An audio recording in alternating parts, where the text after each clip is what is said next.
Many people seem to take in the music of Greek composer Iannis Xenakis for the first time at performances of his work in Central Park.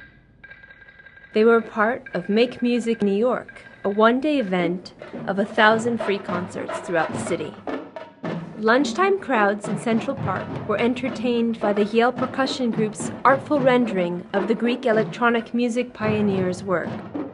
It really kind of brings a whole new thing to how rhythm is used, and I mean, I'm not sure if you noticed, but near the end of the piece, there's 6 of us, and each 3 kind of break into their own multi-tempo section, where everybody plays a different polyrhythm. So some people are playing an 8/7 polyrhythm, others are playing a 5/4 polyrhythm, and then this all happens at the same time.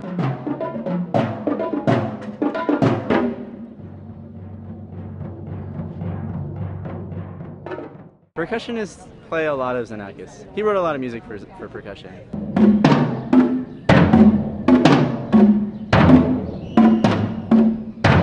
The pieces tend to be long and they tend to be loud, and after a while that can kind of just overload your ears. I think the difficult is finding the places where the music contrasts, where it lightens, where it's like a little more sweet. You actually looked at the notation, it doesn't say very much. I guess in some ways it's hard to interpret. A daring marionette version of Xenakis' Oresteia was also a part of the event.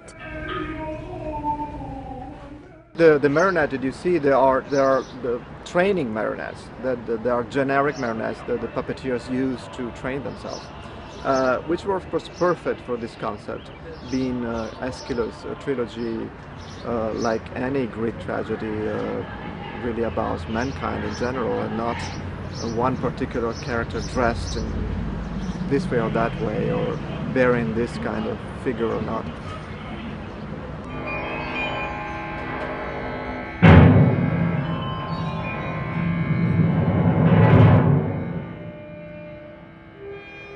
I think it was really haunted, by this particular work and by what the Aeschylus' Oresteia is. Actually, he had killed, I think, a British soldier, and so he was exiled.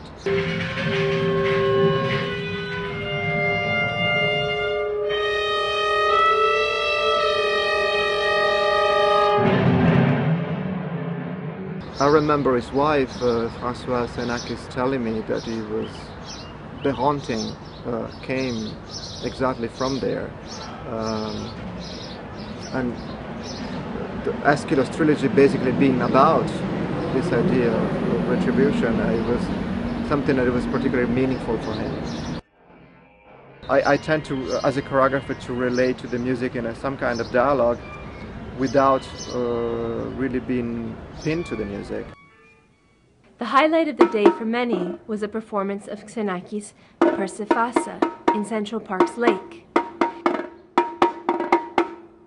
6 percussionists were placed in a hexagon around the audience, which was on rowboats.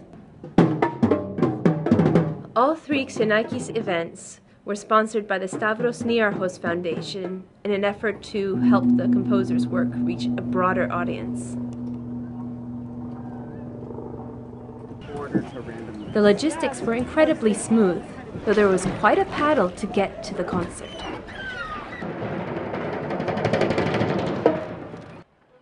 At first, people were doing their own thing, until at some point in the half-hour-long performance, people seemed to be mesmerized by the synchronized drummers.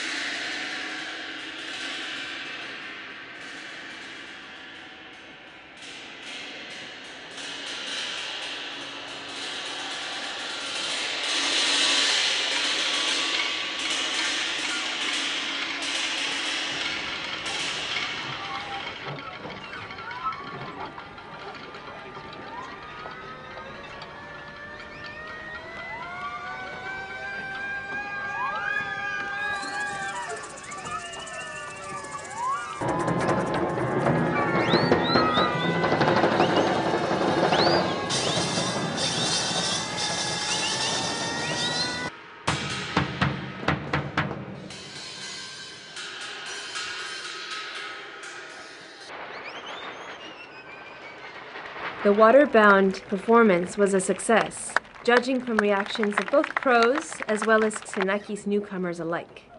It was magical. I think that having it on water is just incredible because of the way that sound travels on water. It was great. It was great. Sorry. Very, very cool. I didn't used to like him back when I was in school studying music, but learning more about how he constructed the compositions has really increased at least my appreciation. You know, some people had smiles, others were kind of tense. You know, it was really very pleasant. I had a wonderful time. It was great to be in the wonderful. Center of it. Yeah, and it was a nice concert hall actually, because you could feel the vibration of the percussion. The sound was coming from everywhere, and it was just really, really neat. I thought it was amazing to hear the cacophony of sounds surrounding us. Make Music New York founder Aaron Friedman had this to say about the Xenakis event. It's based on a French holiday, the Fête de la Musique, and it's now been in New York for the last 4 years, and each year we've had sort of a special project. One of my friends, Michel Galante, he suggested this piece by Xenakis, Persephassa, which I didn't know, but he said it was a piece where the audience really should be in the middle and the musicians should be surrounding them.